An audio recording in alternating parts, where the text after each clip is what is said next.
দেখুন আবারও নতুনভাবে নতুন রূপে ফিরে আসছে মিশকা সেন অর্থাৎ অভিনেত্রী অহনা দত্ত। অহনা দত্ত প্রথম ডান্স বাংলা ডান্সের মাধ্যমে টেলিভিশনের পর্দায় আসলেও তুমুল জনপ্রিয়তা লাভ করে অনুরাগেশার মাধ্যমে। অনুরাগেশরয় মিশকার ভূমিকায় অভিনয় করে এপার বাংলা থেকে ওপার বাংলায় তুমুল জনপ্রিয়তা লাভ করে। বলতে গেলে অহনা দত্তর মতো জনপ্রিয়তা অন্যান্য ধারাবাহিকের প্রধান নায়ক নায়িকাও পায়নি। অনুরাগের ছয় তার দুর্দান্ত অভিনয়ে দর্শকদের মনে জায়গা করে নিয়েছে।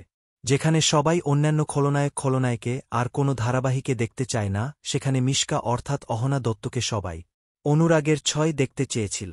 কারণ তার দুর্দান্ত অভিনয়ে সবার মন কেড়ে নিয়েছিল।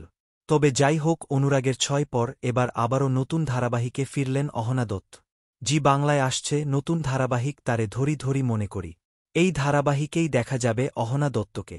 হয়তো একটি গুরুত্বপূর্ণ চরিত্রে দেখা যাবে তাকে। কারণ অহনা দত্তকে ছোটখাট চরিত্র দেওয়া হবে না। হতে পারে মেইন ভিলেনের ভূমিকায় দেখা যেতে পারে তাকে। যেহেতু অনুরাগের ছোঁয়া শেষ হয়ে যাচ্ছে, তাই অনুরাগের ছোঁয়ায় আর দেখা যাবে না তাকে। অহনা দত্তকে আপনাদের কেমন লাগে? তাকে তারে ধরি ধরি মনে করি ধারাবাহিকে দেখার জন্য কতটা এক্সাইটেড? কমেন্টে জানাবেন। বাংলা বিনোদনের এই ধরনের সকল আপডেট সবার আগে পেতে চ্যানেলটি সাবস্ক্রাইব করে পাশে থাকা বেল আইকনটি বাজিয়ে দিন।